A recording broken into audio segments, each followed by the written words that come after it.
ವಿಜಯಪುರ ನಗರದಲ್ಲಿ ಇವತ್ತೇನು ರಾಜ್ಯ ಸರ್ಕಾರ PPP ಮಾದರಿಯಲ್ಲಿ ವೈದ್ಯಕೀಯ ಕಾಲೇಜನ್ನು ಪ್ರಾರಂಭ ಮಾಡಬೇಕು ಅಂತ ಹೇಳಿ ಒಂದು ಘೋಷಣೆಯನ್ನು ಮಾಡಿದೆ. ಅದು PPPಯಲ್ಲಿ ಬೇಡ, ಸರ್ಕಾರದಿಂದೇ ಆಗಬೇಕು ಅಂಥೇಳಿ ಇವತ್ತು ಇಲ್ಲಿಯ ಎಲ್ಲ ಹಿರಿಯರು, ಸಂಘ ಸಂಸ್ಥೆಯ ದುರಂದು ಹೋರಾಟಗಾರರು ತಾವು ಈ ಒಂದು ಹೋರಾಟವನ್ನು ಮಾಡ್ತಾ ಇದ್ದಾರೆ.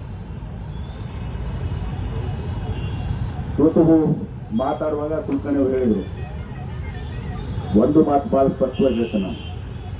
ಹಿಂದೆ ಒಂದ್ಸಲ ಸ್ಪಾರ್ಕ್ ಆದಾಗ ನಾನು ಹೇಳ್ಬಿಟ್ಟಿದ್ದೆ, MB ಪಾಟೀಲ್ರದು ವೈಯಕ್ತಿಕ ಯಾರೋ ಒಬ್ಬರು ಮಾತಾಡಿದ್ದು ಉತ್ತರ ಕೊಟ್ಟಿದ್ದೆ, ಸೂಕ್ಷ್ಮವಾಗಿ ಉತ್ತರ ಕೊಟ್ಟಿದ್ದೆ. ನಾನು ನನ್ನ ಹಿತಾಸಕ್ತಿ ವೈಯಕ್ತಿಕವಾಗಿ ನಂದು BEd ಸಂಸ್ಥೆ ನನಗೆ ಡೀಮ್ಡ್ ಕಾಲೇಜ್ ಇದೆ, 250 ಅಡ್ಮಿಷನ್ ಆಗಿದೆ, 250 2 ಕಾಲೇಜಸ್ಸು. ನನಗೆ ಬೇಕಾಗಿದ್ರೆ ಇನ್ನೂ 10 ಕಾಲೇಜಸ್ನ ಮಾಡ್ತೀನಿ ನಮ್ಮ ಸಂಸ್ಥೆ ಇದರಿಂದ. ಅವಾಗ ಯಾರೋ ಒಂದು ಸ್ವಲ್ಪ ಹೇಳಿಕೆ ಕೊಟ್ಟಿದ್ರು, ಒಂದು ಸ್ವಲ್ಪ ಇಂಡೈರೆಕ್ಟ್ ಆಗಿ ನಮ್ಮ ಮೇಲೆ. ಅವಾಗ ನಾನು ಹೇಳ್ಬಿಟ್ಟಿದ್ದೆ, ನನ್ನ ಸ್ಟ್ಯಾಂಡ್ನ ಕ್ಲಿಯರ್ ಮಾಡಿಬಿಟ್ಟು ನನಗೆ ಇಂಟ್ರೆಸ್ಟ್ ಇಲ್ಲ.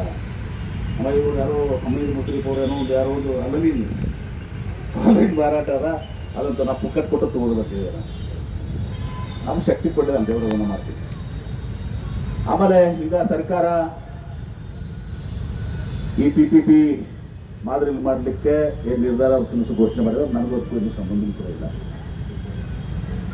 ಸರ್ಕಾರ ಇದು ಒಂದೇ ಕಡೆ ಅಲ್ಲ ಕುಲಕರ್ಣಿ, ನೀವು ಅಂದ್ರೆಲ್ಲ ಬಿಜಾಪುರ ಜಿಲ್ಲೆ ಒಂದೇ ಅಂತ ಅನ್ನೋಕ್ಕಂಗಿಲ್ಲ. ತುಮಕೂರು, ಇದು 3-4 ಜಿಲ್ಲೆಯಲ್ಲಿ PPP ಆದಂತೂ ಮಾಡ್ತಾ ಇದ್ದಾರೆ. ಮತ್ತು ಬಹಳ ತಪ್ಪು ಕಲ್ಪನೆ ಕೂಡ ಇದೆ. ನೋಡಿ ಓದ್ತಾ ಇದ್ದೆ ನಾನು ಈ ವೈದ್ಯಕೀಯ ಫೀಲ್ಡ್ನಾಗ ಇರೋದ್ರಿಂದ ಇವತ್ತು ನಾವು ಡೀಮ್ಡ್ ಯೂನಿವರ್ಸಿಟಿ ಇದ್ರು ನಮ್ಗೆ ಒಂದು ಸೀಟ್, ನಮಗೆ ನಮ್ಮ ಮಕ್ಕಳಿಗೆ ನಾವು ಸೀಟ್ ಕೊಡೋಕೆ ಆಗಂಗಿಲ್ಲ. ಅಫ್ಕೋರ್ಸ್ ಡೀಮ್ಡ್ ಯೂನಿವರ್ಸಿಟಿ ನೀಟ್ ಇರ್ತದೋ, ಆಲ್ ಇಂಡಿಯಾ ಇರ್ತದೆ, ಆ ಸೀಟ್ಸ್ ಫೀಸು ಹೈಯರ್ ಇರ್ತವೆ. ಆಮೇಲೆ ಬಹುಶಃ ಇಡೀ ರಾಜ್ಯದಲ್ಲಿ ಯಾರಾದರೂ ಕೂಡ ಒಂದು ಸಂಸ್ಥೆಯವರು ಒಬ್ಬ ವ್ಯಕ್ತಿ ಇವತ್ತು ನಮ್ಮ ಜಿಲ್ಲೆಯಲ್ಲಿ 6 ಗೌರ್ಮೆಂಟ್ ಸೀಟನ್ನು ಬಡವರು ಗೌರ್ಮೆಂಟ್ ಸೀಟನ್ನು ಖಾಸಗಿ ಕಾಲೇಜ್ನಾಗಲಿ ಅಥವಾ ಗೌರ್ಮೆಂಟ್ ಕಾಲೇಜ್ನಾಗಲಿ ಯಾರ್ಯಾರು ಬಡವರು ಸೀಟ್ ಸಿಕ್ಕಿದಾವು ನನ್ನ ಜಿಲ್ಲೆಯಲ್ಲಿ ಕಳೆದ 7-8 ವರ್ಷದಿಂದ ನಾನು ಪ್ರತಿ ವರ್ಷ ಒಂದು 10-15 ಹುಡುಗರಿಗೆ ನಾನು ಫೀ ಕಟ್ಟುವಂಥ ಕೆಲಸ ನಾನು ಮಾಡಿದ್ದೇನೆ. 10-15 ಲಕ್ಷ ಆಗ್ಬೋದು ಕಟ್ಟೋದು. ನನ್ನ ಬದ್ಧತೆ ನಮ್ಮ ಇದನ್ನ ಯಾರು ಪ್ರಶ್ನೆ ಮಾಡೋಕ್ಕಾಗೋದಿಲ್ಲ. ಆಮೇಲೆ ಎರಡನೇದು ಒಂದು, ನಾನು ಈಗಾಗಲೇ ಮೊನ್ನೆನೇ ಮುಖ್ಯಮಂತ್ರಿಗಳು ಹೇಳಿದೆ. ನಾನು ಒಂದು ಬಾಗಲಕೋಟೆ ಬಂದಾಗ ಮುಖ್ಯಮಂತ್ರಿಗೆ ಹೇಳಿದೆ, ನಾನು ಶಿವಾನಂದ ಪಾಟೀಲ್ ಇದರಲ್ಲಿ ಅಲ್ಲಿ ಬಿಜಾಪುರ ಹೋರಾಟ ನಡೀತದೆ, ನಮ್ಮಲ್ಲಿ ಗೌರ್ಮೆಂಟ್ ಕಾಲೇಜ್ ಆಗಬೇಕು ಅಂತ ಹೇಳ್ತಾ ಇದ್ದಾರೆ. ಸಬ್ಜೆಕ್ಟ್ ಇಲ್ಲ, ಬಾಗಲಕೋಟೆ ಸಬ್ಜೆಕ್ಟ್ನಾಗ ಹೇಳಿದೆ. ಮತ್ತು ನಾನೇ ಏನೋ ಮಾಡಿಸಿನ ಅಂತ ಹೇಳಿದ್ರು. ಇಲ್ಲ ಬ್ರದರ್, ನಾನು ಅಂದಿಲ್ಲ ಅಂತ ಶಿವಾನಂದ ಪಾಟೀಲ್ ಹೇಳಿದ್ರು. ನಾನು ಅಂದಿಲ್ಲ, ಅಂದಿಲ್ಲ ಅಂದಿಲ್ಲ. ಆಯ್ತು ಬಿಡಿ, ಅದನ್ನು ಕೇಳಿ ನಿಮ್ಮ ಏನು ಬೇಡಿಕೆ ಇದೆ, ತಾವೇನಿದು ಭಾವನೆಗಳಿದ್ದಾವೆ, ಎಲ್ಲ ಮಾಹಿತಿ ನನಗೂ ಏನು ಮಾಹಿತಿ ಇದೆ ಅಂತ. ಈ ಮಾಹಿತಿಯನ್ನು ನಾನು ಸರ್ಕಾರದಲ್ಲಿ ನಾನು ಚಂದ್ರಪ್ರಕಾಶ್ ಪಾಟೀಲ್ ಜೊತೆ, ಮುಖ್ಯಮಂತ್ರಿಗಳ ಜೊತೆ, ಉಪಮುಖ್ಯಮಂತ್ರಿಗಳ ಜೊತೆ ಚರ್ಚೆ ಮಾಡಿ ನಿಮ್ಮ ಭಾವನೆ ಸರ್ಕಾರಿ ಮೆಡಿಕಲ್ ಕಾಲೇಜ್ ಆಗಬೇಕು ಅನ್ನೋದನ್ನು ಅವ್ರಿಗೆಲ್ಲ ತಿಳಿಸುವಂಥ ಕೆಲಸ ಮಾಡ್ತೀವಿ. ಎರಡನೇದಾಗಿ ಸುಮ್ಮನೆ ತಪ್ಪು ಗ್ರಹಿಕೆನೂ ಅದ. ಇವಾಗ ಭಾಳಷ್ಟು ಜನ, ಬಹುತೇಕ 90% ಜನ ಇವತ್ತು ನಿಮ್ಗೆ ಇದೊಂದು ಆಗಬೇಕು ಅಂತ ನೈಜ ಕಲಿಸಿದ್ರು ಅದ. ಕೆಲವೊಬ್ಬರೋದ್ರಿಂದ ಕುಮ್ಮಕ್ಕೂ ಅದ, ಅದನ್ನು ಕೂಡ ಹೇಳ್ತಾರೆ. ಇಲ್ಲ ಅಂತ ಹೇಳಿದ್ರು ನನಗೆ ಗೊತ್ತಿದೆ ಅವ್ರ ಹೆಸರು. ನನ್ನ ಮನೆಯವರು ರೆಕಾರ್ಡ್ ಮಾಡಿ ಕೊಟ್ಟರು ಒಬ್ಬರು ನಮ್ಮ ಕಡೆ. ಯಾರೋ ಹಿಂದೆ ಇದು ಕೊಡಂತ ನಂತರ ಒಂದು ಆಡಿಯೋ ಟಾಕು ಇದೆ, ಭಾಳ ಜೊತೆಗೆ ಹೋಗೋದಿಲ್ಲ. ಆ ರೀತಿ ಆಗ್ಬಾರ್ದು. ಇವತ್ತು ದಿವಸ ಹೋರಾಟಗಾರ, ನೈಜ ಹೋರಾಟಗಾರ, ನಿಮ್ಮೆಲ್ಲರ ಬಗ್ಗೆ ಗೌರವ ಇದೆ. ನೀವು ನೈಜವಾಗಿ ಉತ್ತಮ ಸರ್ಕಾರಿ ಕಾಲೇಜ್ ಆಗ್ತದೆ. ಅದಕ್ಕೆ ಪ್ರಾಮಾಣಿಕವಾಗಿ ನಾನು ಮೆಡಿಕಲ್ ಎಜುಕೇಷನ್ ಮಿನಿಸ್ಟರ್ ಶ್ಯಾಮಪ್ರಕಾಶ್ ಅವ್ರಿಗೆ, ಮುಖ್ಯಮಂತ್ರಿಗಳಿಗೆ, ಉಪಮಂತ್ರಿಗಳಿಗೆ ಹೇಳಿ ಆ ಕೆಲಸವನ್ನು ನಾನು ಮಾಡ್ತೀನಿ ಅನ್ನೋ ಮಾತನ್ನು ಬಹಳ ಸ್ಪಷ್ಟವಾಗಿ. ಇನ್ನು ಕೆಲವೊಂದು ಇಲ್ಲಿ ನಾನು ನೋಡ್ತಾ ಇದ್ದೆ, ಜಾಗ ಐತಿ, ಸರ್ಕಾರ ಹಾಸ್ಪಿಟಲ್ನಾಗ ಇನ್ಪೇಷೆಂಟ್ ಅದಾವು, ಎಲ್ಲ ಫೆಸಿಲಿಟೀಸ್ ಅದಾವು, ಉಳಿದ ಕಾಲೇಜ್ಗಳಿಗಿಂತ ಕಡಿಮೆ ಖರ್ಚಿನಲ್ಲಿ ಆಗ್ತದೆ ನಮ್ಮಂತೇಳಿ. ಆದ್ರೆ ಯಾರೋ 100 ಕೋಟಿನಾಗ ಆಗ್ತದ ರಂಜಲ್ ಆಗಲ್ಲ, 400 ಕೋಟಿ ರೂಪಾಯಿ ಬೇಕಾಗುತ್ತದೆ, ಅದಕ್ಕೆ ಯಾರು ಮಾತಿಲ್ಲ. ಬರೀ 100 ಕೋಟಿನಾಗ ಆಗ್ತದ ಹಂಗಂತೇಳಿ ಅವನು ಕೂಡ ಮಾತಾಡಿದ್ರು ಇದ್ದಾರೆ. ಯಾಕಂದ್ರೆ ನಾನು ನಡೆಸಿದವು ನನಗೆ ಗೊತ್ತಿದೆ. ನಾವು ಇನ್ನೊಂದು ಬೆಂಗಳೂರಿನಾಗ ಯೂಸ್ ಮಾಡ್ತಾ ಇದೀವಲ್ಲ, ನಮಗೆ 1500 ಕೋಟಿ ರೂಪಾಯಿ ಬೇಕಾಗ್ತದೆ. ಇದು ಜಾಗ ಆಗಿಲ್ಲ ಹೋದ್ರೂ ಅವ್ರಿಗೆ 500 ಕೋಟಿ ರೂಪಾಯಿ ಸರ್ಕಾರ ಬೇಕಾಗ್ತದೆ ಪ್ರತಿಯೊಬ್ಬರು ಕೂಡ. ಆಮೇಲೆ ಎಲ್ಲಕ್ಕಿಂತ ಹೆಚ್ಚಿಂದು ಅಂದ್ರೆ ನಾನು ಸರ್ಕಾರಿ ಆಗ್ಬೇಕು, ನಾನು ಒಂದು ಫಸ್ಟ್ ಹೇಳ್ಬಿಡ್ತೀನಿ, ಸರ್ಕಾರಿ ಕಾಲೇಜ್ ಆಗ್ಬೇಕಂತ ನಿಮ್ಮ ಭಾವನೆ ಅದ, ನಂದು ಭಾವನೆ ಅದ, ಸರ್ಕಾರ ತಿಳಿಸ್ತೇನೆ. ಅದನ್ನ ಹೇಳಿ ನಿಮ್ಗೆ ತಿಳಿಲಾರ್ದವ್ರು ಕೆಲವೊಂದು ಜನ ಇದ್ದಾರೆ. ಒಂದ್ ವೇಳೆ ಖಾಸಗಿ ಸಾರ್ವಜನಿಕ ಕಾಲೇಜ್ ಅಂಬಂದ್ರೆ ಅಲ್ಲಿ ಬಡ ಮತ್ತು ಮಧ್ಯಮ ವರ್ಗದ ಹಾಗೂ ಜನಸಾಕ್ಷರ ಮಕ್ಕಳು ಕಲಿಯಲು ಸಾಧ್ಯವಾಗುವುದಿಲ್ಲ. ಕುಲಕರ್ಣಿ ಇದ್ರಾಗೈತಿ. ಬಟ್ ಈಗ ನಿಮ್ಗೆ ಗೊತ್ತಿರಲಿ, ಇವತ್ತು PPP ನನಗೂ ಬೈಕ ಕುಲಕರ್ಣಿ ಕೂಡ ಅಭ್ಯಾಸ ಇತ್ತು ನಮಗೆಲ್ಲ ನೀರಾವರಿ ಹೋರಾಟ. ಇದು 200% ಸುಳಿದೆ.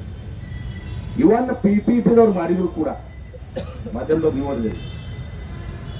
ಆ ಏನು ಸೀಟ್ಗಳು ಆಗ್ತದಲ್ಲ, ಆ ಗೋರ್ಮೆಂಟ್ ಸೀಟ್ಸು ಗೋರ್ಮೆಂಟ್ ಆದಾಗ ಎಷ್ಟು ಇರ್ತದೆ, PPPದಾಗ ಅಷ್ಟೇ ಇರ್ತದೆ. ಅದ್ರಾಗ ಫರ್ಕ್ ಆಗೋದಲ್ಲ. ಈ ಗೋರ್ಮೆಂಟ್ನವ್ರೆ 15% NRI ಫಿಕ್ಸ್ ಮಾಡಿದ್ದಾರೆ. ಅದಿರಲಿ, ಅದು ಗೋಜಿಗೆ ಹೋಗಂಗಿರ್ತದೆ. ಇದು ಕೆಲವೊಂದು ಹಿಂಗೆ ತಪ್ಪು ಇದನ್ನು ಸುತ್ತುವಂಥದ್ದಾಗಬಾರ್ದು. ಸರ್ಕಾರ ಅಂತಿಮ ನಿರ್ಧಾರ ತಗೋತದೆ. ಆದರೆ ಆ ಸೀಟ್ಸು ಬಡ ಮಕ್ಕಳಿಗೆ ನೀವೇನು ಕುಲಕರ್ಣಿಯವರ ಬರ್ದಿರಲ್ಲ, ಯಾರಿಗೂ ಕೂಡ ಸರ್ಕಾರಕ್ಕೆ ಏನು ಸೀಟ್ಸ್ ಬರಬೇಕು, PPP ಆದಾಗೂ ಅಷ್ಟೇ ಇರ್ತದೆ, ಗೋರ್ಮೆಂಟ್ ಆದಾಗೂ ಅಷ್ಟೇ ಇರ್ತದೆ. ಅಲ್ಲಿ ಹೆಚ್ಚಿಗಂಗಿಲ್ಲ, ಇಲ್ಲಿ ಕಡಿಮೆ ಆಗಂಗಿಲ್ಲ. ನಮ್ಮ ಮೆಡಿಕಲ್ ಕಾಲೇಜ್ ನಡೆಸೋದು ನಾನು ಹೇಳ್ತೀನಿ ಇದಕ್ಕೆ ಏನ್ರಿ ಅಂದ್ರೆ ಬರ್ದು ಹೇಳ್ತಾ ಇದ್ದೀನಿ.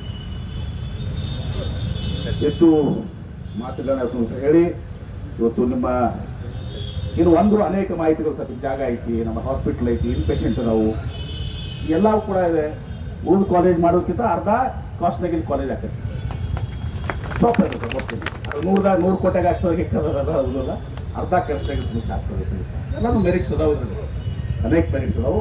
ನೀವೇನು ಉಸಿಲಿ ಎಲ್ಲರೂ ಹೋರಾಟ ಮಾಡ್ತಾ ಇದ್ರಿ. ನಿಮ್ಮ ಭಾವನೆಗಳನ್ನ ನಾನು ಜಿಲ್ಲಾ ಉಸ್ತುವಾರಿ ಸಚಿವನಾಗಿ ಇವತ್ತು ಮುಖ್ಯಮಂತ್ರಿಗಳಿಗೆ, ಉಪಮುಖ್ಯಮಂತ್ರಿಗಳಿಗೆ ಮತ್ತು ಶರಣ್ ಪ್ರಕಾಶ್ ಪಾಟೀಲ್ರು ನಮ್ಮ ಬಳಿಗಳಿಗೆ ತಲುಪಿಸಿ ನನ್ನ ಶಕ್ತಿ ಮೀರಿ ನಾನು ಕೂಡ ನಿಮ್ಮ ಪರವಾಗಿ ಎಲ್ಲ ಮಾಹಿತಿಯನ್ನು ಅವ್ರಿಗೆ ಕೊಟ್ಟು ಸರ್ಕಾರಿ ಕಾಲೇಜ್ ಆಗಲಿಕ್ಕೆ ಪ್ರಯತ್ನವನ್ನು ಮಾಡ್ತೀನಿ.